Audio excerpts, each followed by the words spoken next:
શિક્ષણ ક્ષેત્રે રમત ક્ષેત્રે આગવું સ્થાન ધરાવે છે ત્યારે સુરતના ધોરણ 12માં અભ્યાસ કરતા વિદ્યાર્થીએ કાંતા અને કુમિતે બંને ઇવેન્ટમાં ગોલ્ડ મેડલ પ્રાપ્ત કરીને સુરતનું નામ રોશન કર્યું છે. સુરતનું નામ એક પછી એક વિરોધથી રોશન કરી રહ્યા છે ત્યારે વધુ એક વિદ્યાર્થીએ એક સ્પર્ધામાં ગોલ્ડ મેડલ પ્રાપ્ત કર્યો છે. ગોવા ખાતે શીતો કરાટે એસોસિએશન દ્વારા આંતરરાષ્ટ્રીય ટુર્નામેન્ટ યોજવામાં આવી હતી, જેમાં શ્રીમતી LNB દાળિયા હાઈસ્કૂલમાં ધોરણ 12માં એમાં અભ્યાસ કરતો વિદ્યાર્થી કૌશલ દવેએ કાતા અને કુમિતે બંને ઇવેન્ટમાં ગોલ્ડ મેડલ લાવી શાળા પરિવારે તેમજ દેશનું ગૌરવ વધાર્યું છે. મહત્વની વાત એ છે કે કૌશલ દવેએ અભ્યાસની સાથે સાથે કરાટેમાં દિવસ રાત એક કરીને મહેનત કરીને સિદ્ધિ હાંસલ કરી છે. એટલું જ નહીં પરંતુ આ ગોલ્ડ મેડલ પાછળ પોતાના વાલી તેમજ શાળા પરિવારની મહેનત તેમજ કરાટે એસોસિએશનને શ્રેય આપવામાં આવી રહ્યો છે. કેમેરામેન હકીમ શેખ સાથે વસીમ હાસમીનો રિપોર્ટ, આઝાદ ન્યૂઝ, સુરત. કૌશલ દવે જે ગોલ્ડ મેડલ તમે આજે પ્રાપ્ત કર્યું છે, કઈ રીતની ખુશી, કઈ રીતનો ઉમંગ? આ ખુશી અને ઉમંગ વ્યક્ત નહીં કરી શકાય એવું છે. કઈ રીતની જર્ની રહી તમારી, આ તૈયારીઓ થઈ અત્યારે? જર્ની એકદમ હાર્ડ હતી, ખાલી મહેનત કરવાની હતી. જ્યારે તમારા ઉંમરના જે છોકરાઓ હોય છે, હાલ અત્યારે તો બધા મોબાઈલમાં સમય પસાર કરતા હોય છે, સોશિયલ મીડિયાનો સમય છે, પણ તમે જે તમારી તૈયારીઓ ઉપર ધ્યાન રાખ્યું, તમારું જે ધ્યેય પર ધ્યાન રાખ્યું, એને લઈ તમને કઈ રીતનું જે બાળકો છે તમારા વયના, તેઓને શું મેસેજ આપવા માંગો? મેં મેસેજ આપવા માંગુ છું કે મોબાઈલમાં વધારે ટાઈમ વેસ્ટ નહીં કરવાનો. આપણે જેટલું જરૂર હોય એ બરાબર વાત છે. જ્યાં તમે પાર્ટિસિપેટ કર્યું, કઈ કઈ ટીમો હતી અને કેટલું ટફ સમય હતો જે તમારે કરાટેનો છે? એશિયાની કન્ટ્રીઝ હતી બધી.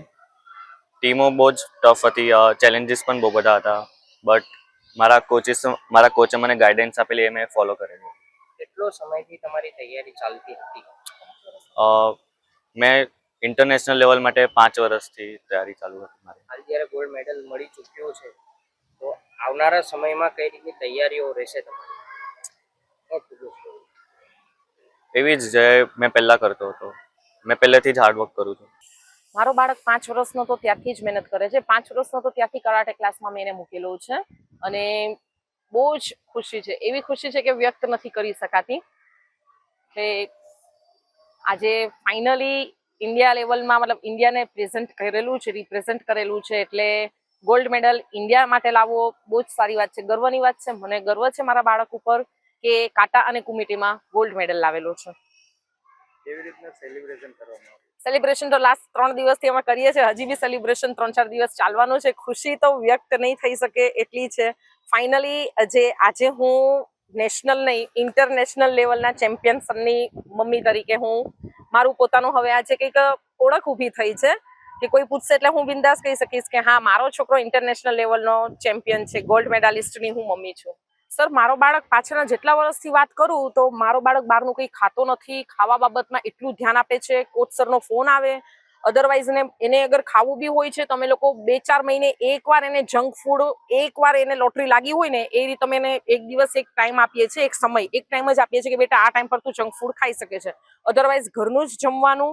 રાત્રે 12 વાગે બી અગર મારો બાળક ભૂખો થયો છે તો હું એને વઘારેલો ભાત બનાવી આપીશ, શીરો બનાવી આપીશ, પણ અમે લોકો એને બહારનું ખવડાવતા જ નથી. અને આજકાલનું નહીં, મારો બાળક આજે 17 વર્ષનો થયો, હજી સુધી એને તાવ નથી આવ્યો. બધી રીતે હેલ્થમાં એનો ફર્સ્ટ નંબર છે અને મેન તો ખોરાક બી છે અને પ્લસ એનું હાર્ડવર્ક બહુ પાવરફુલ.